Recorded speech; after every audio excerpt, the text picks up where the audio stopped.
many things. It's a Germanic tribe, a style of architecture, a type of literature, of film. It's a youth movement. What ties most of these things together is a sense of dark romanticism. But despite Marilyn Manson and My Chemical Romance being infamous for their adoption of gothic fashion, their music isn't what would traditionally be classified as goth. To quote Sasha Geffen of Pitchfork, goth songs were marked by echoes, distortion, minimal guitar lines, and an arch taste for the macabre. Their electroshocked hair, smears of black eyeliner, and dark clothes only reinforced the vibe. So while any youth dressed in black with a fondness for obvious makeup can be dubbed goth, doesn't mean that they listen to goth music. That is a separate thing with its own sonic template. So as the nights grow increasingly cold and dark, join me in discovering how we got to the point where goth became a defined genre with a look, sound, and lyrical preferences. This is how goth became goth.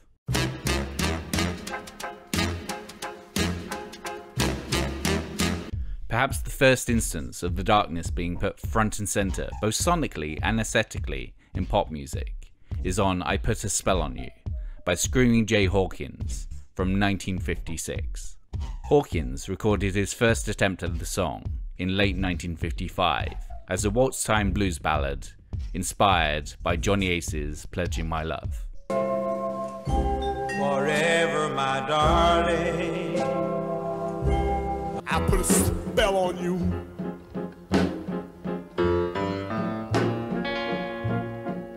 This version takes the song seriously, much like the better charting covers of the song by Nina Simone. I put a spell on you. And Creedence Clearwater Revival. I put a spell on you.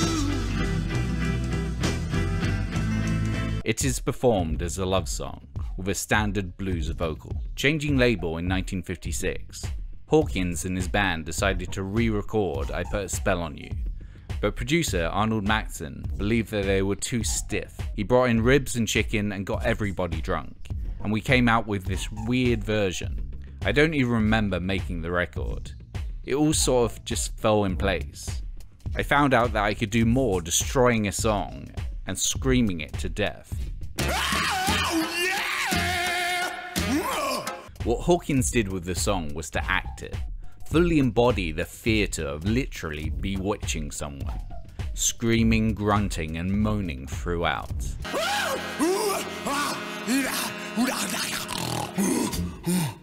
It was so different that it was banned from radio due to its outrageous, cannibalistic style, but despite never charting, the song gained a cult following, eventually selling over 1 million copies. I Put a Spell on You is the first step towards the more flamboyant, darker-minded pop music that would encompass the best of punk, post-punk, and eventually goth. But this theatre was also brought to the floor in his live show. On stage he would rise out of a coffin, wear a cape, and use dry ice as a part of his act. Future shock rockers like Arthur Brown, Alice Cooper, and Marilyn Manson all can be traced back to Screaming Jay Hawkins and his surreal take on I Put a Spell on You.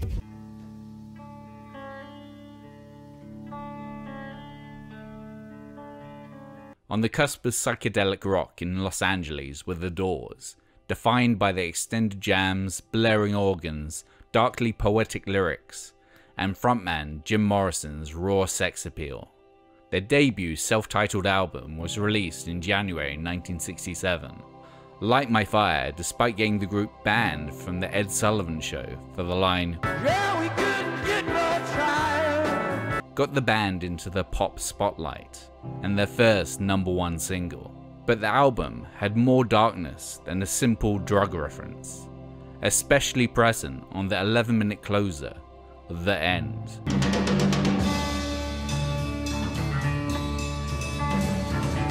The Doors were the first group to be dubbed Gothic Rock in print, in a live review by John Stickney in October 1967.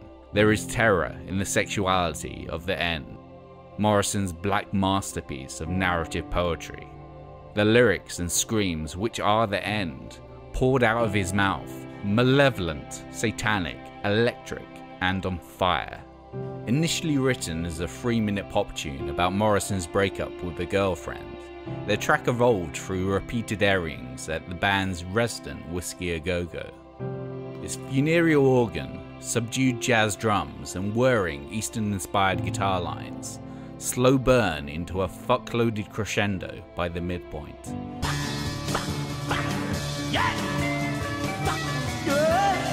The lyrics focused on the most morbid of things, of death, dying, and of Oedipal desire.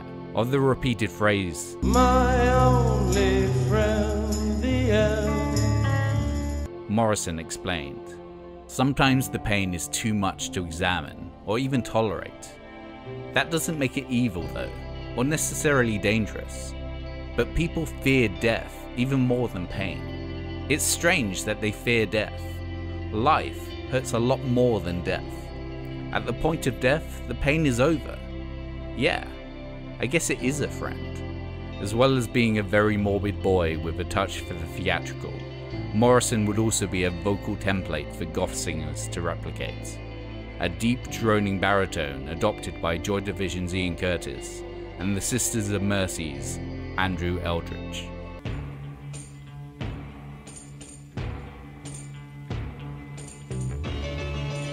The Velvet Underground are a pivotal band.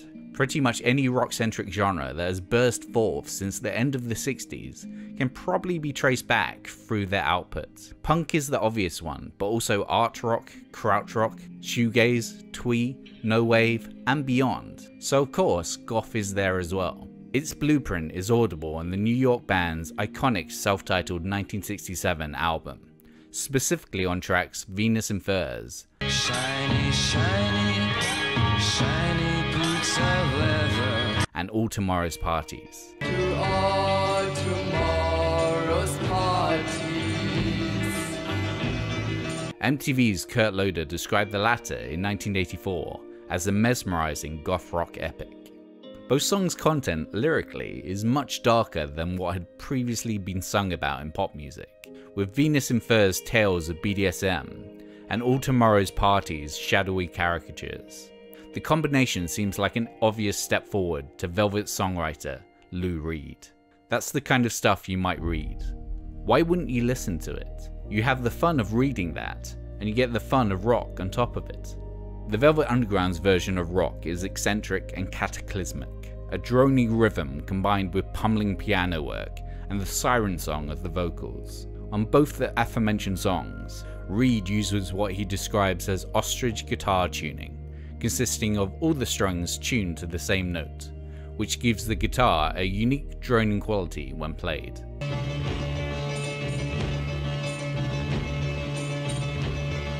The element that really makes the song stand out in a proto-goth context is singer Nico.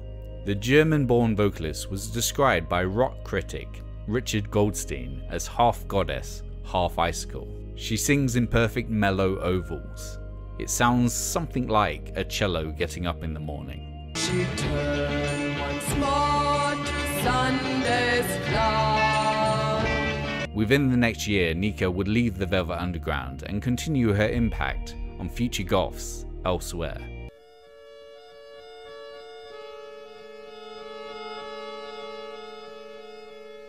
Nico's debut solo effort, Chelsea Girl, was written by various other artists, including the Velvet Underground's John Cale and Lou Reed, as well as Bob Dylan and Jackson Browne.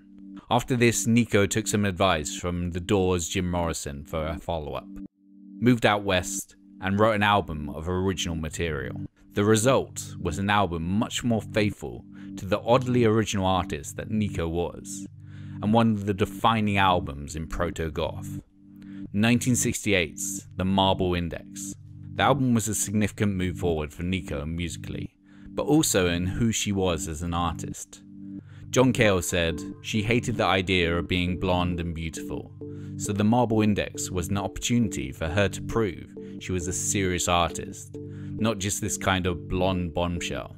As such, to coincide with the recording and release of The Marble Index, Nico started wearing all black and dyed her hair blood red. This may give Nico the claim to the title of first modern goth girl.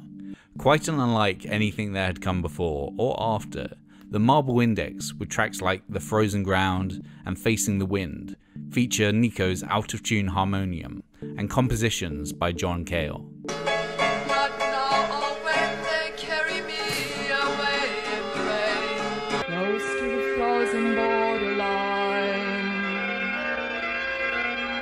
Separate from the Velvet Underground's droning guitars, these tracks dwelt within a dark ambience consisting of violas, hammered out piano clusters, and off-kilter percussion. The whole album is barely 30 minutes long, consisting of 8 of the 12 songs Nico had written for the project, which was about as much as producer Fraser Mohawk could stand without starting to feel suicidal. This bleak, beautiful work captured an internal glamour, but marked itself as wholly singular. It did not have the inklings of folk that characterized her debut, but it was too uninterested in song structure to be truly seen as rock or pop. This was the Nico of All Tomorrow's Parties, a doombringer with a deeply sonorous voice, melded with pre-pop musicality. This ambient nature would be replicated in later goth music, whether in the atmospheric synths of the Cocteau Twins, or the simplistic, spacious compositions of Bauhaus and Joy Division. Her voice can be heard in Suzy Sue, Bat for Lashes, and even Buick.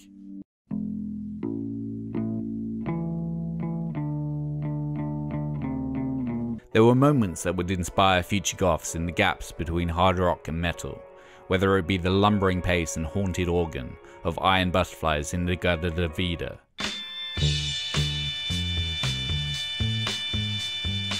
or the atmospherics and witch fiction of Black Sabbath's debut.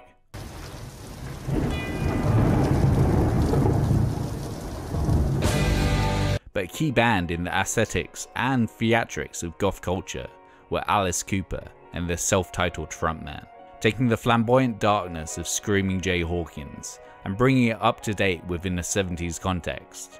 Cooper employed capes, proto-corpse makeup, and various forms of staged suicide and mutilation in his live show. Alice Cooper realized early on that the more morbid side of things could be lyrically rich. One such example features on his 1971 Killer album, the controversial Dead Babies. Dead babies can't take care of themselves. It started out as a simple song about parental neglect. Bob Ezrin turned it into a gothic classic, our most misunderstood song. The track is almost cinematic in the way it combines atmospheric sound effects to tell its story of a mother uninterested in raising a child.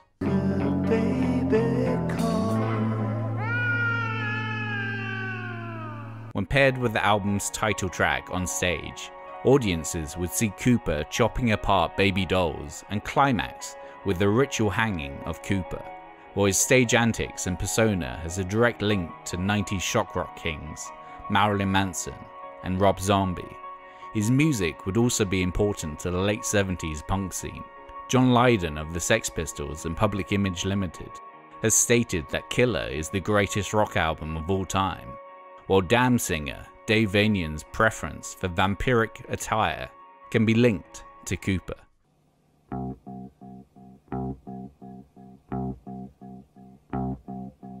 While it's generally assumed that goth evolved from punk, the dark-hued tendencies of The Damned and Susie and the Banshees bridging the gap, glam rock is where goth's influence started in earnest. Aesthetically, there's a short space between the two genres, with glam's sexual ambiguity, attraction to eyeliner and pale foundation, and the exaggerated clothing choices mirroring those of gothic culture. Sure, T-Rex, Roxy Music and David Bowie were more into glitter than their gloomy siblings ever would be, but there's a reason why all the key British goth bands list at least one of them as a key influence. Just listen to the sinister, organ-infected slow burn of Roxy Music's In Every Dream Home, A Heartache. Takes me further from heaven. Predating goth's sexual darkness by being partly a love song to an inflatable doll. Inflatable doll. My role is to serve you. Breaking with Roxy Music in 1973, after realizing that he would never wrestle creative control away from Brian Ferry. Brian Eno's solo career also features moments of definite proto-goth interest, whether it be the abstract instrumental cacophonies present on Blank Frank, or the ultra creepy Third Uncle.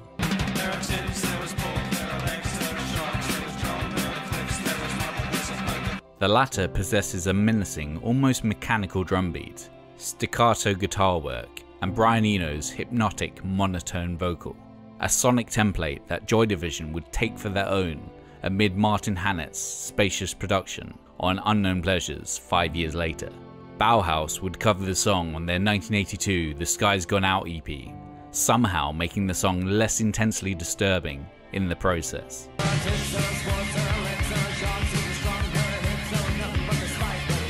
Eno would later work with post-glam Bowie on his Berlin trilogy of albums. Their experiments in ambience and electronic music would be touchstones in goth influence, 1977's Low being named by The Cure's Robert Smith as his favourite LP of all time. Low was the album that had a huge impact on me, just how I saw sound. No other album has done that to me.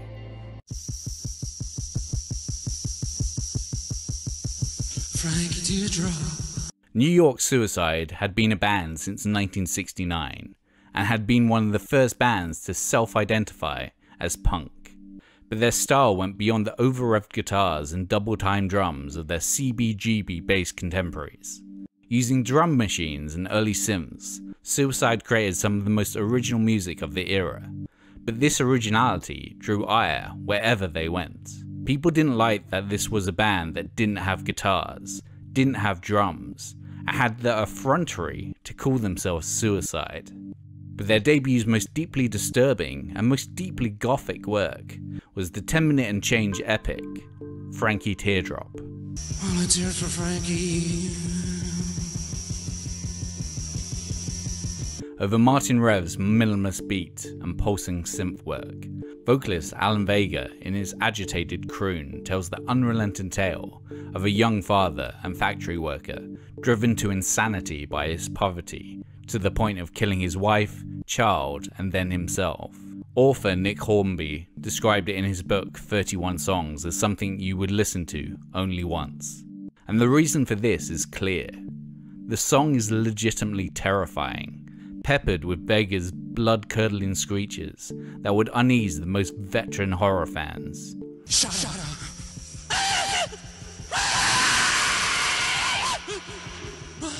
He told The Guardian in 2008, "It scares me still, to this day. Why? That scream. I almost passed out when I did it." Producer Craig Leon had previously worked with Lee Scratch Perry and Bob Marley, so added dub reggae reverb to the track, especially on the vocals. Pointed at the 6-month-old kid in the crib. A technique that would later be recycled by the early goths. Any band, goth or not, that later used a drum machine and synths have a debt to Suicide.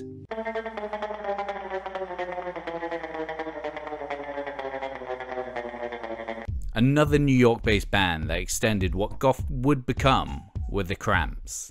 Their founding members, Lux Interior and Poison Ivy Rorschach, bonded over a shared love of obscure rock and roll records. The kind of stuff that was attempting to be the threat to society that Elvis Presley and Little Richard were implied to be.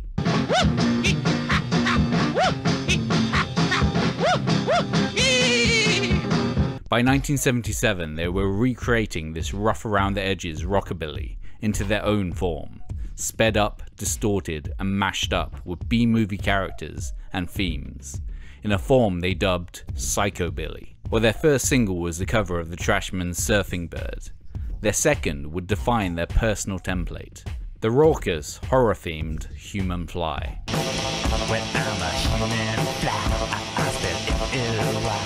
There had been songs that featured horror creatures prior to Human Fly. Classic Halloween staple The Monster Mash is one example. To my surprise, He did the Monster Mash. But rarely had they been played with such commitment to the dark theatre of the subject. Human Fly wasn't just a novelty based on the 1958 B-movie horror.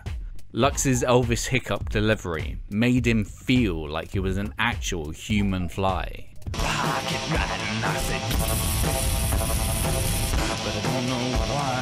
To show their garage rock roots, there's even a reference to Question Mark and the Mysterians. And you'll start crying. 96 tears. I got 96 tears and 96 eyes. The Cramps were one of the first punk bands to use horror and ephemera in their work, but they wouldn't be the last. The Misfits' splatter-themed Bullet would be released the same year, while The Damned, 45 Grave, and much later AFI, My Chemical Romance, and Creeper would continue in this horror punk tradition.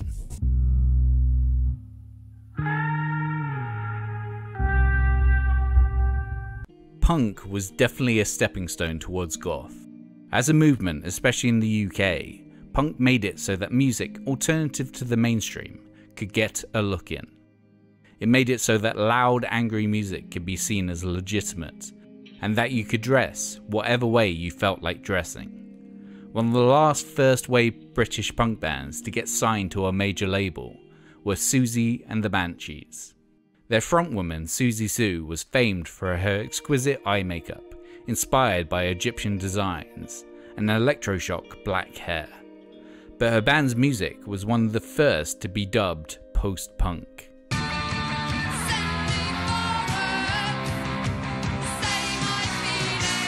Using sounds and instrumentation that was unheard of in punk, as well as songs that weren't just a race to the finish. Sue's band had a huge impact on future goths. Said Robert Smith of The Cure, "Susie and the Banshees and Wire were two bands I really admired. They meant something. It was so different to what we were doing with The Cure. Before that, I'd wanted to be like the Buzzcocks or Elvis Costello, the punk Beatles." Later, Susie and the Banshees and The Cure would move closer to goth sonically on albums like Juju and Pornography, respectively. The other main post-punk band to have a lasting impact on goth was Joy Division, with their dark songs with dark themes. See the almost Sabbath hopeless doom of New Dawn Fades.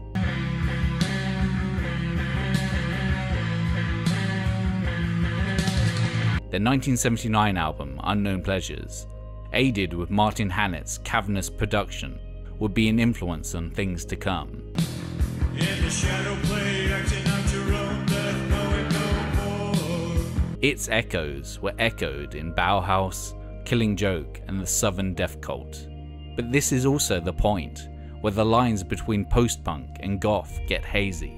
Goth is a younger sibling of post-punk, a post-post-punk if you will, but Hannett in 1979 described Joy Division as dancing music with gothic overtones.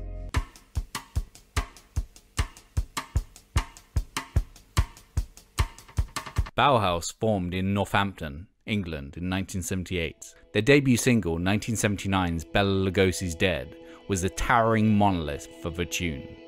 9 minutes plus of ominous bass line,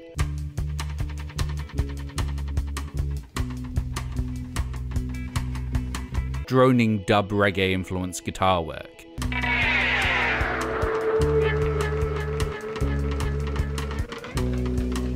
scratchy bone rattling drums,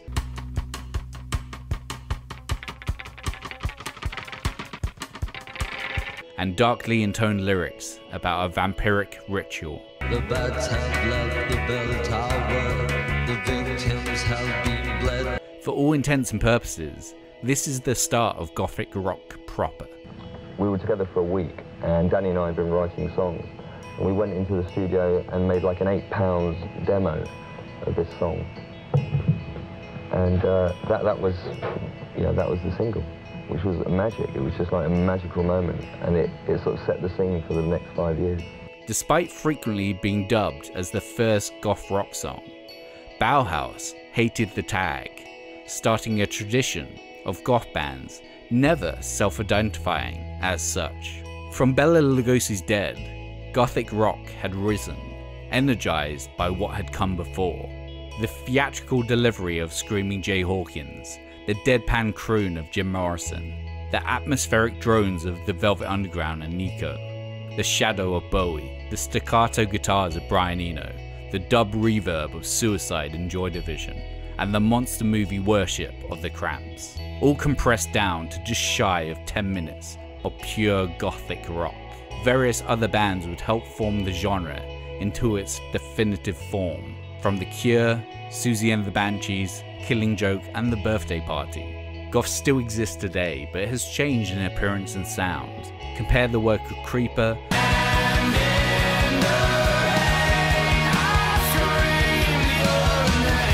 or Jenny Haval,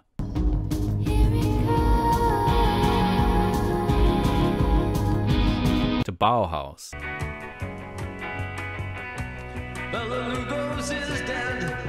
And these things are not the same. But wherever there is darkness in music, inner torment, monster worship, or dressing all in black, Goth will be there, as it always has been. Immortal, undead. Undead, undead, undead.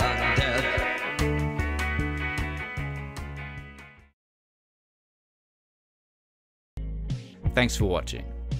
If you want a playlist of all these darkly tinged songs for wintry nighttime walks, then why not check out my Patreon. Patrons get exclusive rewards like video focused playlists and watching new videos early. Thanks to everyone who's already supports me on Patreon. It really does help. I'd like to give a special thanks to brand new top tier supporter. Thanks a bunch. Gone to the darkness.